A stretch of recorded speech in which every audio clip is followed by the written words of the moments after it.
அனைவருக்கும் வணக்கம். சுப மாரிமுத்து திருப்பூரிலிருந்து இந்த பதிவு உங்களுக்காக. இப்பொழுது மக நட்சத்திரத்தை பற்றி இன்னைக்கு நம்ம ஒரு சூட்சமமான விஷயத்தை உங்களுக்கு சொல்ல போகிறேன்.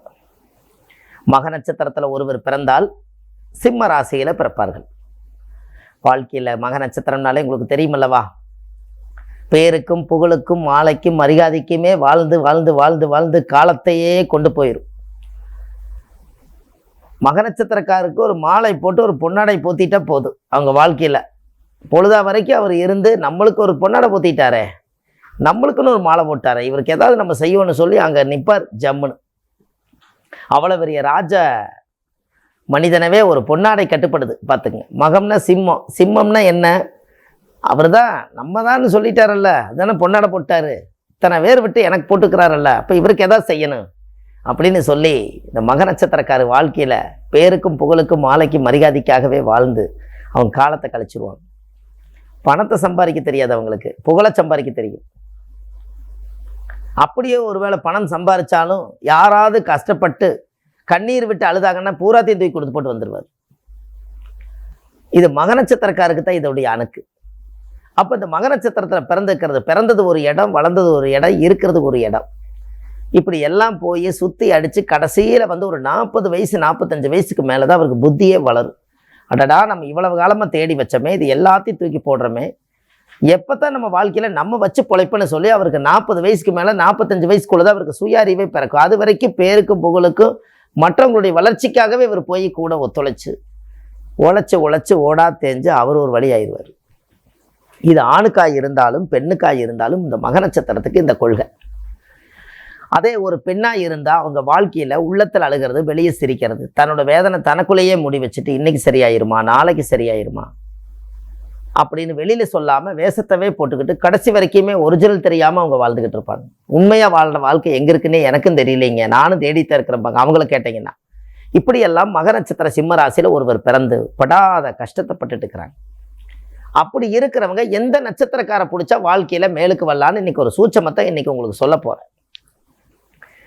மக நட்சத்திரத்தில் ஒருவர் பிறந்து விட்டால் சுவாதி நட்சத்திரக்காரை பக்கத்தில் தொழிலில் கொண்டு வச்சுட்டாலோ இல்லை நட்பு வச்சுக்கிட்டாலோ அவங்களோட வாழ்க்கை அன்னையிலேருந்து பிரமாதமாக இருக்கு. சும்மா ஒரு தெய்வ அனுகூலமான நட்சத்திரம். அந்த சுவாதி நட்சத்திரக்கார் தான் அவங்களோட வாழ்க்கையில் ஒரு பெரிய பொக்கிஷமான நட்சத்திரம். இந்த நட்சத்திரக்காரை வச்சுக்கிட்டா மக நட்சத்திரக்காருக்கு பெரிய ஆலோசனை நட்சத்திரம். அது ஆலோசனை நட்சத்திரம். இப்படி போகாத, இப்படி போ, இது தப்பு, இது ரைட்டு, இது நல்லது, இது கெட்டது அப்படின்னு அவங்க எடுத்து சொல்லுவாங்க. இவங்க கேட்க மாட்டாங்க. நான் சிம்மம், நீ சொல்லி நான் எப்படி கேட்கறதுன்னு போய் பட்டு அழிஞ்சு அப்புறம் மறுபடியும் புத்தி வருமல்ல, அப்போ மறுபடியும் சுவாதி எடுத்தா வந்தாங்க. அந்த சுவாதி ஒன்று தான் எல்லா நட்சத்திரம் விட்டுரும், சுவாதி ஒன்று மட்டும் உள்ளங்கையில் தாங்கி பிடிச்சிருக்கும் மகத்தை. அந்த மக நட்சத்திரத்தை சுவாதி நட்சத்திரம் தான் கட்டுப்படுத்தும். இந்த ரகசியம் உங்களுக்கு தெரியுமா? இதெல்லாம் எங்கேயும் கிடைக்காது. இதெல்லாம் பழைய கால நூல்களில் பெரிய பெரிய மகான்கள் ஜோதிட நூல்கள் எல்லாம் வகுத்து அப்படியே வச்சுட்டு அவங்கெல்லாம் மண்ணுக்குள்ளே போயிட்டாங்க. இன்னைக்கு தான் அது பூமியை விட்டு வெளியில் வருது, இந்த உலகத்துக்கு வருது, காணொலியில் வருது. அப்போ இந்த நட்சத்திரத்தில் ஒருவர் பிறந்துட்டாலே மக நட்சத்திரம் ஜெகமாலும்னு சொன்னாங்க. அவ்வளோ பெரிய ஆளும் சக்தி உள்ள ஒரு அமைப்பு. அது முன்னுக்கு வலையினா எவ்வளோ வேதனை, அவங்க வாழ்க்கையில் எவ்வளோ வேதனையாக இருக்கும் நீங்கள் நினச்சி பாருங்கள்.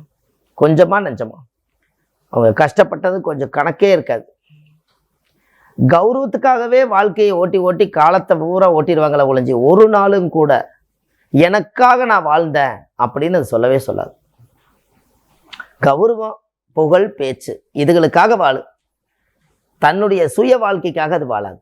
வரும் 40-45 வயசுக்கு மேலே உடம்பு எல்லாம் ஓரளவுக்கு தேய்மானம் ஆகும்போது அந்த புத்தி வருது. ஏன் நல்லா இருக்கும்போது இன்னும் நல்லா இருக்கலாமே. அப்போ பாருங்க, இந்த நட்சத்திரக்காருக்கு சுவாதி நட்சத்திரத்தை கொண்டு போய் இறைவன் வச்சிருக்கார். கடவுள் எப்படி படைச்சு, எப்படி உருவாக்கி, எப்படி இந்த ஜோதிடத்தை கொண்டு வந்தாங்கன்னு பெரிய பிரமிப்பா இருக்குது பார்த்தீங்கன்னா. இந்த நட்சத்திரக்கார், இந்த நட்சத்திரம் பூர்வ ஜென்ம பந்தம். இவங்களுக்கு வழிகாட்டி அவங்க தான், வேற யாருமே இல்லை. அப்போ கண்டிப்பாக உங்களோட வாழ்க்கையில் ஒரு நல்ல மாற்றம் ஏற்பட வேண்டும் அல்லவா? உங்களுடைய ஊழ்வினை கர்மாதோஷ நிவர்த்தி ஆகணும் அல்லவா? தெய்வ அனுகூலம் நம்மளுக்கு கிடைக்கணும் அல்லவா? அதுக்கு தான் இந்த நட்சத்திரம்.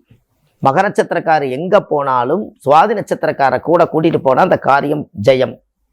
இதெல்லாம் உங்களுடைய வாழ்க்கையில் ரொம்ப யோசித்து நீங்கள் செய்யணும். அந்த நட்சத்திரக்கார தொழிலுக்குள்ளே வச்சுக்கோங்க, கல்லாப்பட்டியில் உட்கார வைங்க. துரோகம் செய்யாத நட்சத்திரம்னு உங்களுக்கு சொல்கிறேனே, துரோகம் செய்ய தெரியாது அந்த நட்சத்திரத்துக்கு, ஆசீர்வாதம் பண்ணத்தான் தெரியாதுக்கு. நீ நல்லா இருப்பேன் டெய்லி மனசுக்குள்ளேயே யாகம் பண்ணிக்கிட்டே இருக்க அந்த நட்சத்திரம் பக்கத்தில் வச்சுருந்தீங்கன்னா அவர் தான் நல்லா இருக்கும்னு நினைக்கும். அதனால தான் இந்த சூட்சமத்தை நீங்கள் உடச்சி உங்களுக்கு சொல்லித்தார். அப்போ இதெல்லாம் நீங்கள் தெரிஞ்சுக்க வேண்டிய விஷயம் அல்லவா? உங்கள் வாழ்க்கையிலே நீங்கள் நல்லா இருக்கணும் அல்லவா? நீங்களும் வாழ்க்கையில் என்னமோ நம்ம நேரம் சரியில்லை, பிறந்ததே விதி அப்படித்தானோ அப்படிங்கிற விதிங்கிற ஒரு போர்வையை தூக்கி நீங்களே போத்திட்டு எதுவும் செயல்படாமல் இருந்தால் இந்த மதி என்னத்துக்காகிறது? அப்படியெல்லாம் இல்லை. இந்த உலகத்தில் நீங்கள் பிறந்ததே உங்களுடைய கர்மாவை தீர்த்து இந்த வாழ்க்கையில் புண்ணியத்தோடு வாழ்ந்து சகல சௌபாக்கியத்தை அனுபவிக்கத்தான் மனித பிறவியை கொண்டு வரோம். அப்படி இருக்கும்போது நம்ம ஜாதகம் சரியில்லை, நம்ம நேர காலம் சரியில்லை, நான் பிறப்பே சரியில்லைன்னு உங்களுக்குள்ள நீங்களே தாழ்த்திட்டா எப்படி? அதனால் இது பவர் இருக்குது, இந்த இடத்துல யோகம் இருக்குது. அந்த யோகத்தை நீங்கள் ஆக்டிவேட் பண்ணணும். அந்த யோகத்தை நீங்கள் கொண்டு வாங்க. நீங்கள் இந்த பதிவை கேட்டுட்டு நீங்கள் சுவாதி நட்சத்திரக்கார மக நட்சத்திரக்காரு நீங்கள் போய் சந்தித்து அவங்கள போய் பார்த்து கொஞ்ச நேரம் பேசிட்டு அவங்களுக்கு ஒரு டீ சாப்பாடு கொடுத்துட்டு நீங்கள் வாங்க. உங்களோட வளர்ச்சி எப்படி இருக்குன்னு பாருங்கள். எதுவாக இருந்தாலும் நீங்கள் செக் பண்ணி பார்த்துட்டு நீங்கள் உங்களுடைய கடைப்பிடிங்க, தவறே கிடையாது. இதெல்லாமே நட்சத்திர கோலாட்டத்தில் வானசாஸ்திரத்தில் இருந்து பிரபஞ்சத்திலேருந்து அந்த ஒளி நம்ம மேலே படும்போது அந்த ஒளியும் இந்த ஒளியும் தான் நேர் ஒளியாக வரும். அப்படின்னா பாருங்க, அது எவ்வளோ பெரிய அதிசயம். இதெல்லாம் கேட்கும்போது எப்படி இருக்கு?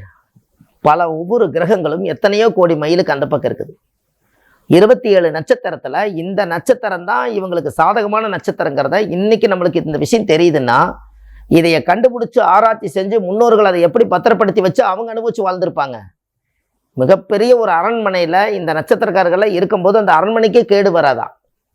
பெரிய பெரிய ராஜாக்கள் மன்னர்கள் எல்லாம் வாழ்ந்த காலத்தில் இதை கையாண்டிருக்காங்க, முன்னோர்கள் இதை கையாண்டிருக்காங்க. அவங்கெல்லாம் அரண்மனை ஜோதிடர்களாக இருந்திருக்காங்க, அரண்மனை சாப்பாடு சாப்பிட்டுட்டு இருந்திருக்காங்க. அப்போ அந்த மக நட்சத்திரத்தில் ஒருவர் பிறந்து விட்டால் இவ்வளவு பெரிய ராஜயோகமாக வாழக்கூடியவர் ஏன் இந்த இடத்துல சரிப்படுத்தணும்? இந்த இடத்துல இந்த விஷயம் இவர் கிடச்சிருந்தா 40 வருஷம் 45 வருஷம் உள்ள மக நட்சத்திரக்காருக்கு 25 வயசுல இந்த நட்சத்திரம் கிடைச்சிருந்தால் இதை பிடிச்ச ஒரு வாழ்க்கையில் மேலுக்கு வந்திருப்பாரு. அப்போ ஒரு வாழ்க்கையை கடவுள் ஃபிக்ஸ் பண்ணுறாரு.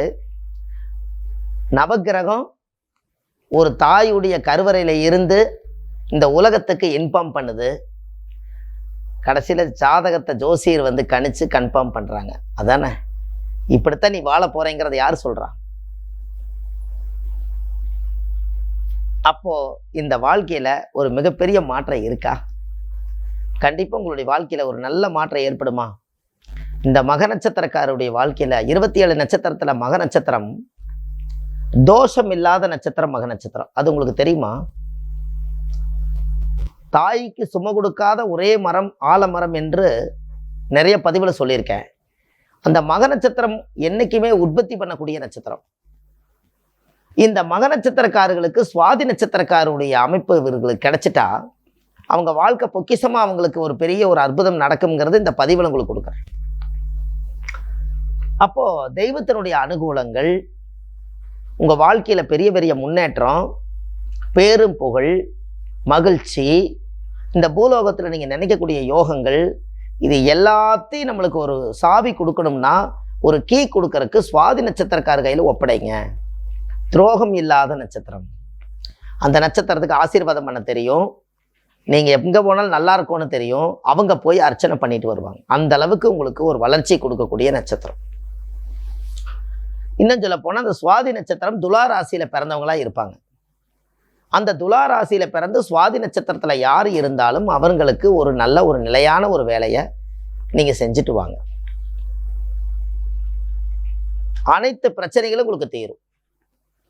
அனைத்து பிரச்சனைகளும் உங்களுக்கு தீரும். உங்களுக்கு அதுல இருந்து ஒரு பெரிய பெரிய யோகத்தை எல்லாம் நீங்க எடுத்து உங்க வாழ்க்கையில ஒரு மிகப்பெரிய ஒரு முன்னேற்றத்தை நீங்க அடைவீங்க.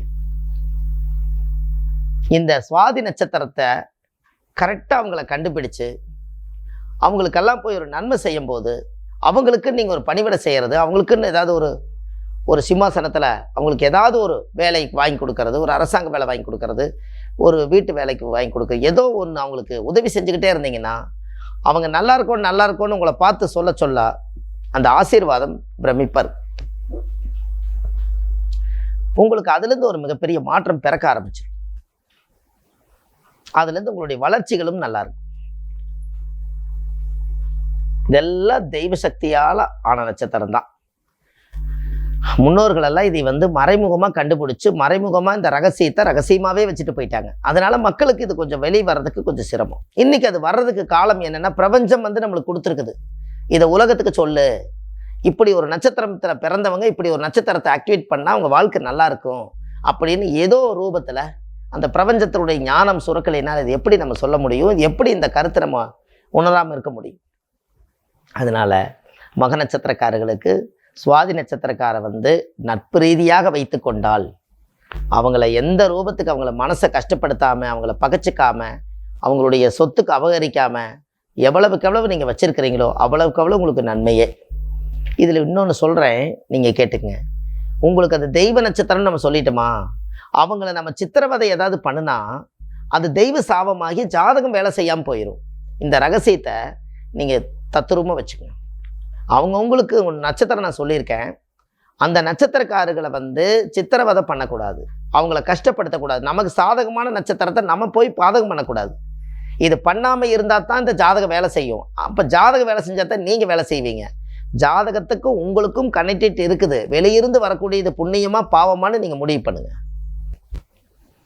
இப்படியெல்லாம் பண்ணி உங்கள் வாழ்க்கையில் நீங்கள் எது சரி எது தவறுன்னு முடிவெடுத்து உங்கள் வாழ்க்கையில் இன்னமும் நல்ல பெருசாக வளர முடியும். அதற்காகவே இந்த நேரத்தில் உங்களுக்காக இந்த பதிவை நான் உங்களுக்கு கொடுத்துருக்கேன். உங்கள் வாழ்க்கையில் நீங்கள் இன்னும் நல்லா முன்னுக்கு வந்துடுவீங்க. இனிமேல் இந்த நட்சத்திரத்தை கெட்டியாக பிடிச்சிக்கோங்க. மகம் ஜெகம் ஆளுங்கிறத இந்த பதிவில் நீங்கள் கட்டாயம் பார்க்க முடியும். அதிர்ஷ்ட நட்சத்திரம் மகத்துக்கு சுவாதியே என்று சொல்லி அடுத்த பதிவில் உங்களை சந்திக்கிறேன். நன்றி, வணக்கம்.